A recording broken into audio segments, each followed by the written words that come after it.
नमस्कार। आज देश की तमाम फटाफट खबरों में आपका स्वागत है। एंटी करप्शन डे पर राजस्थान की राजधानी जयपुर एसीबी की टीम ने सवाई माधोपुर में बड़ी कार्रवाई करते हुए सवाई माधोपुर एसीबी के ही एडिशनल एसपी भैरूलाल को 80,000 रुपए की रिश्वत लेते रंगे हाथों गिरफ्तार कर लिया। डीजी बीएल सोनी व एडीजी दिनेश एमएन की निर्देशन में जयपुर एसीबी की टीम ने एएसपी पुष्पेंद्र सिंह के नेतृत्व में कार्रवाई को अंजाम दिया।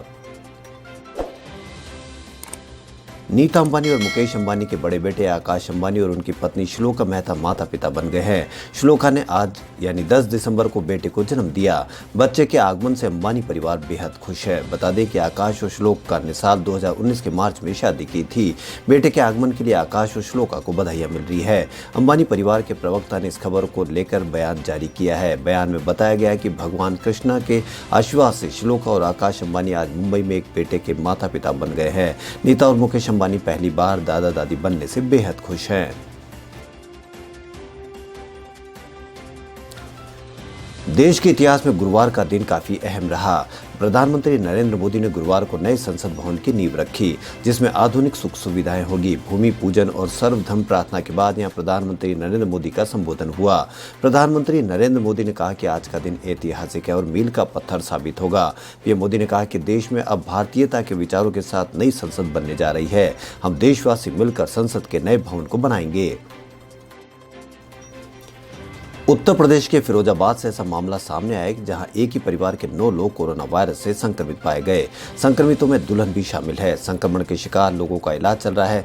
दोनों के 10 दिन पहले शादी हुई थी और शादी के बाद 4 दिसंबर को दूल्हे की मौत हो गई थी। दरअसल 4 दिसंबर को दूल्हे की मौत हुई। वो दूल्हे को बुखार और सांस लेने में दिक्कत थी, लेकिन उसका कोरोना टेस्ट नहीं करवाया गया था। इसके बाद शंका होने पर परिवार की कोरोना की जाँच कराई गई तो 9 लोग संक्रमित निकले। अमेरिका में कोरोना वायरस संक्रमण से एक दिन में 3,000 से ज्यादा लोगों की मौत हुई। कोविड ट्रैकिंग प्रोजेक्ट के अनुसार अमेरिका में बुधवार को 3,054 लोगों के संक्रमण से मौत हुई, जो अब तक की एक दिन में सर्वाधिक संख्या है। इससे पहले 7 मई को 2,769 लोगों के संक्रमण से मौत हुई थी। नए कृषि कानूनों के विरोध में दिल्ली की सीमाओं पर डटे हजारों किसानों ने अपना आंदोलन तेज कर दिया है। 5 दौर की वार्ता और भारत बंद के बाद केंद्रीय मंत्री अमित शाह से मुलाकात में भी समस्या जस की तस बनी हुई है। किसान कानून रद्द करने की मांग कर रहे हैं, जबकि सरकार बदलाव करते हुए इन्हें बरकरार रखने पर अड़ी हुई है।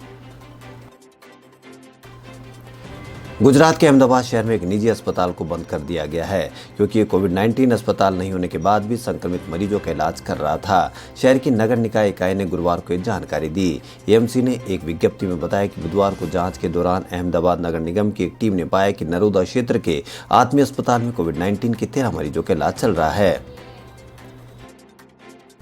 गूगल ने गुरुवार को नोबेल पुरस्कार से सम्मानित अर्थशास्त्री, प्रोफेसर और लेखक सर डब्ल्यू आर्थर लुईस को डूडल बनाकर सम्मानित किया।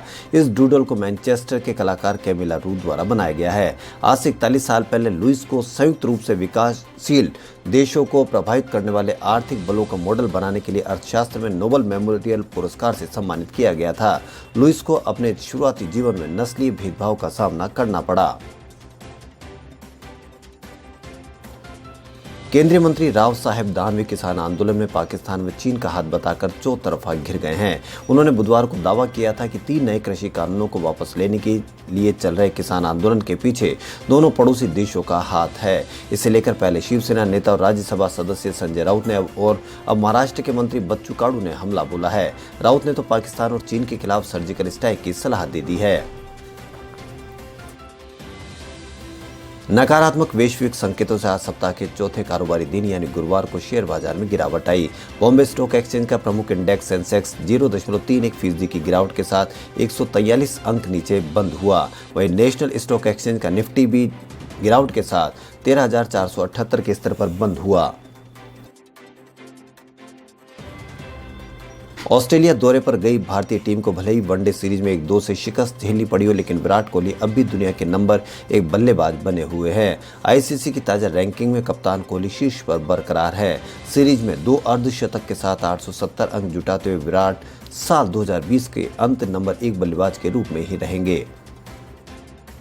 कोरोना महामारी के बीच हरियाणा में ऊंची कक्षाओं के लिए स्कूल 14 दिसंबर से फिर से खोलने का निर्णय लिया गया है। विद्यार्थियों के लिए कोरोना टेस्ट की रिपोर्ट लाना अनिवार्य होगा। राज्य सरकार की ओर से जारी नोट में कहा गया है कि क्लास अटेंड करने के लिए मेडिकल सर्टिफिकेट 72 घंटे से पुराना नहीं होना चाहिए।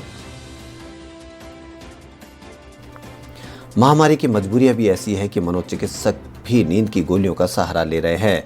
मरीजों की संख्या में बढ़ोतरी, ऑनलाइन सेशन की बंदिश और तनाव भरे लंबे सेशन कई मनोचिकित्सकों को भी डिप्रेशन में डाल रहे हैं। दरअसल मरीजों की संख्या लगभग दोगुनी होना, ऑनलाइन सेशन के कारण लंबी शिफ्ट, तनाव भरे लंबे कॉल्स और सेशन कई काउंसलर्स और मनोचिकित्सकों को भी नींद की दवा खाने पर मजबूर कर रहे हैं।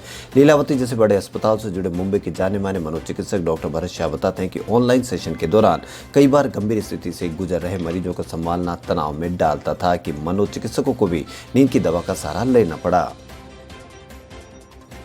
महाराष्ट्र के अहमदनगर में पुलिस ने सामाजिक कार्यकर्ता तृप्ति देसाई और उनके संगठन के अन्य सदस्यों को शिरडी जाते समय रास्ते में हिरासत में ले लिया। वे लोग साईं बाबा के बाहर लगे बोर्ड को हटाने के लिए शिरडी जा रहे थे, जिस पर लिखा है कि श्रद्धालु सभ्य तरीके के कपड़े पहने। देश भर में कई जगहों पर किसानों के विरोध प्रदर्शन के बीच प्रधानमंत्री नरेंद्र मोदी ने गुरुवार को नए संसद भवन की आधारशिला रखी। इसी बीच मुख्य विपक्षी पार्टी कांग्रेस ने प्रधानमंत्री मोदी पर निशाना साधते हुए कहा कि उन्हें दिल्ली और उसके आसपास हो रहे किसान आंदोलन की याद दिलाई। कांग्रेस ने कहा कि इतिहास में यह भी दर्ज होगा कि जब अन्नदाता सड़कों पर 16 दिन से अपने हक की लड़ाई लड़ रहे थे, तब आप सेंट्रल विस्टा के नाम पर अपने लिए महल खड़ा कर रहे थे। खबरों में फिलहाल इतना ही। यदि आपको हमारा चैनल पसंद आए तो लाइक, सब्सक्राइब और शेयर अवश्य करें।